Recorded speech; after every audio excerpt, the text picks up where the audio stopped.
Dans ce grand et délicat sujet que représente celui des nisyonotes, des épreuves, Rav Wolbe nous initie à un travail méticuleux de Emouna, traduit populairement par la foi. Ce travail de Emouna doit se faire dans notre étude et dans nos prières. Nous l'avons vu déjà dans la Tfila, nous allons voir maintenant qu'est-ce que ça veut dire étudier la Torah avec Emouna. Il n'y a pas de sujet dans le Talmud, dans la Torah orale, qui n'est pas une leçon de Emouna. Chaque sugiya qu'on va étudier, chaque sujet talmudique va nous apprendre des règles, si on étudie les lois de Shabbat, si on étudie le traité Yebamot, si on étudie le traité Témoura, et ainsi de suite. Chaque traité dans le Talmud nous apprend des lois et structure les mitzvot de la Torah. C'est la Torah orale qui structure la Torah écrite. Donc de chaque sujet qu'on étudie, on doit en tirer une leçon de Emouna. Derech Emouna. Un chemin, un cheminement pour accéder à la Emouna.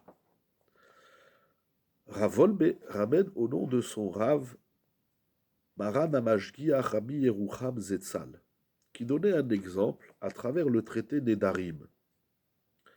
Ce traité Nedarim nous parle des lois liées à la formulation des engagements personnels. On traduit des vœux.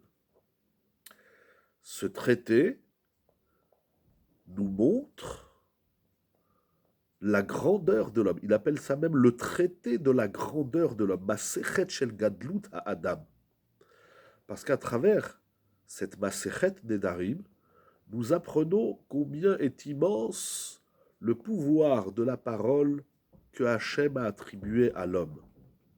Voilà que par sa parole, l'homme peut créer des interdits. Parce qu'une personne qui formule un éder, de ne plus consommer, par exemple, de pommes, il formule, je fais le vœu de ne plus consommer de pommes, alors il devient un interdit de la Torah pour cette personne de manger des pommes.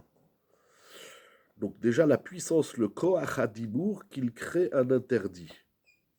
Cela montre que la parole de l'homme est d'une très grande sainteté, d'une très grande kedusha, puisqu'il impose l'interdiction de ne pas passer outre son éder, ce qu'on appelle dans la Torah Bal Yachel Devaro, et il crée un interdit de la Torah de ne pas transgresser sa parole.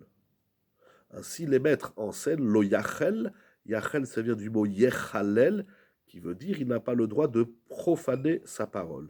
Donc nous voyons qu'il y a une kdusha, une sainteté dans la parole de l'homme. Ceci est un exercice de Emouna.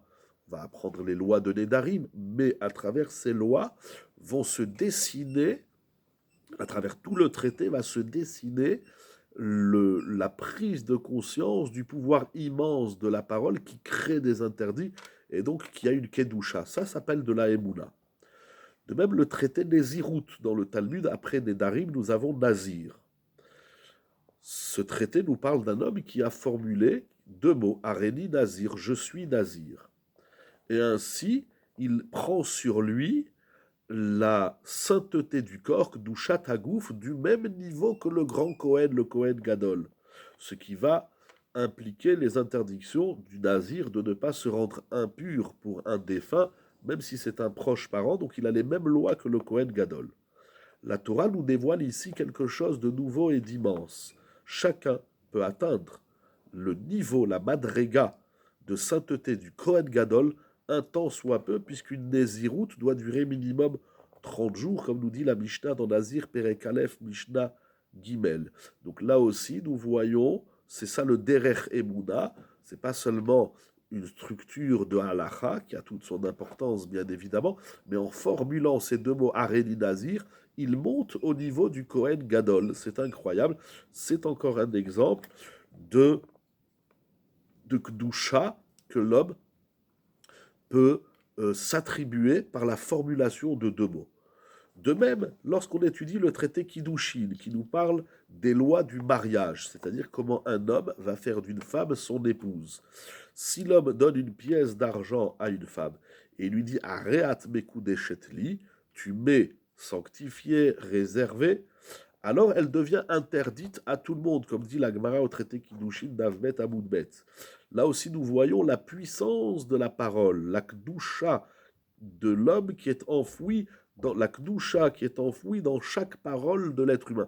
C'est incroyable que dans ces trois premiers exemples, Rav Wolbe veut nous sensibiliser à développer la Emouna dans la Torah, et la Emouna dans la Torah se trouve, notamment dans ces trois exemples, les Darim, Nazir et Kiddushin, dans la puissance de la parole de l'homme. La parole, c'est pas quelque chose qui est en l'air, c'est pas juste dire des mots. Chaque mot qu'on dit crée, laisse, comme dirait le Maharal, un rochem, c'est-à-dire une trace dans le monde. Et une trace pas des moindres, puisque l'interdiction, la kedusha du Kohen Gadol et la kedusha du mariage, c'est par la prise de conscience de la kedusha de la parole, la sainteté de la parole, ce qui dénote et dessine le koach à dibour de l'homme, la puissance de la parole de l'homme. C'est un derer de Emouna. Il faut réfléchir le rapport qu'il y a entre le koach à dibour et la Emouna.